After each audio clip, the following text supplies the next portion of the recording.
Hello, I'm Scott Moore, Associate Professor at Michigan's Ross School of Business. In this video, I'm going to introduce two academic search engines that are not in the Google family of search engines. Both of these are really high quality, and I think you're going to get a lot out of both of these, and I'm sure one or both of these will enter into your sort of personal habits when you're looking for information for a school project or just something you want to know an answer to. So what I'm going to do is introduce you to Sweet Search, one, and iSeek, which will be the second one.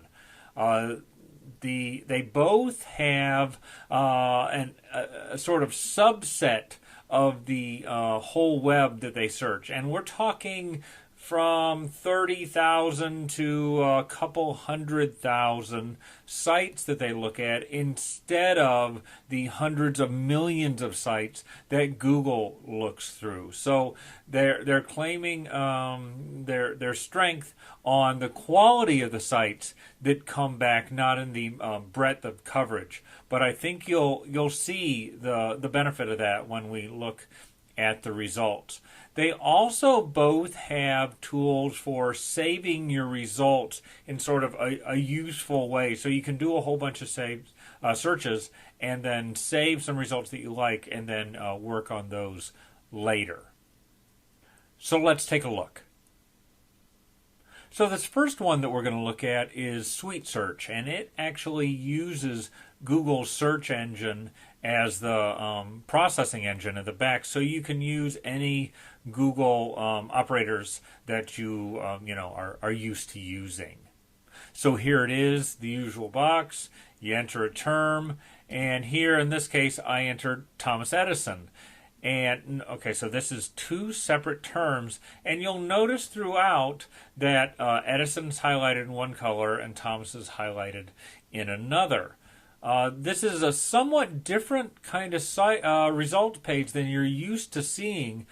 So there's different documents here that you can see all the way down, and it tells you where it's from, and it gives you a little summary of it. But it also gives you sort of relevant parts of the document, gives you little extracts, and you can click on that, and it'll bring up a preview box, and then it'll show you that part of the document.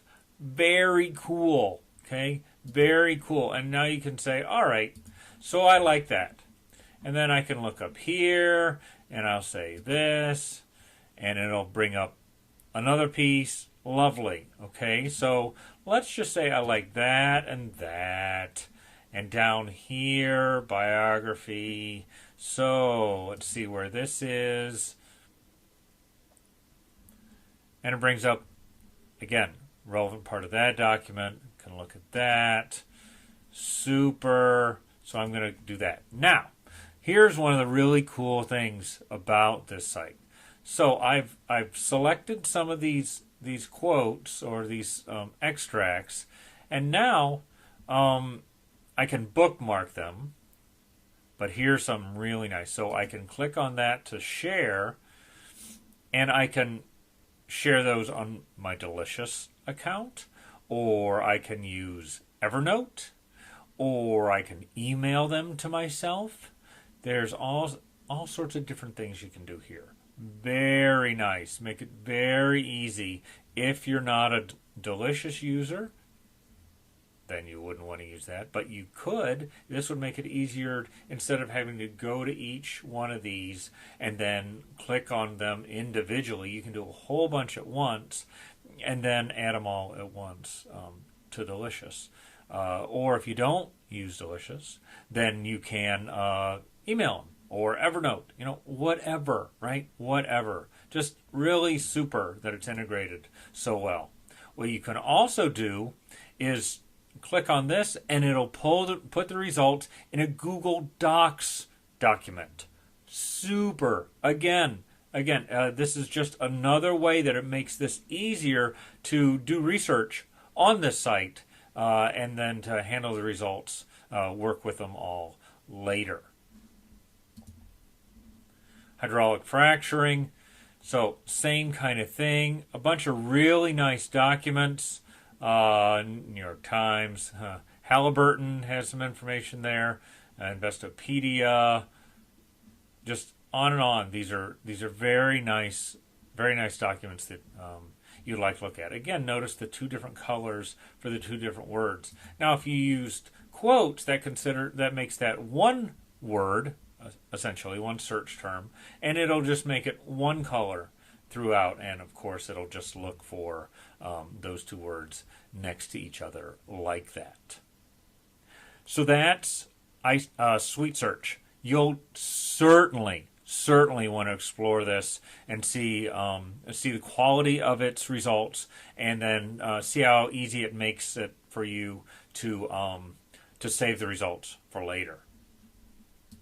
And now iSeek. iSeek also has a set of sites that it says are high quality, and it applies its search engine to what here, if you use the education, that it says are optimized for teachers, administrators, and students. And then this would be for the general user. Okay, so here we have education, Thomas Edison, and now you scroll down, and there's 78 total results. That's it. Over here, it has subsets of the documents, what it calls iViews. But basically it takes those documents and now it says, all right, 8 of them are related to sociology. There's 13 lesson plans. Remember, this is relevant for students, teachers, and administrators. Here you say, all right, I do not want those, so I'm just going to highlight the college results, and now there are just 10 results, and it's now categorizing those 10 all throughout. So we lost a lot of these, but they wouldn't be ones that you would want anyway, since these are the college ones that we've chosen. And anyway, so then you go down and look at these and see how well they apply. That's under the education tab.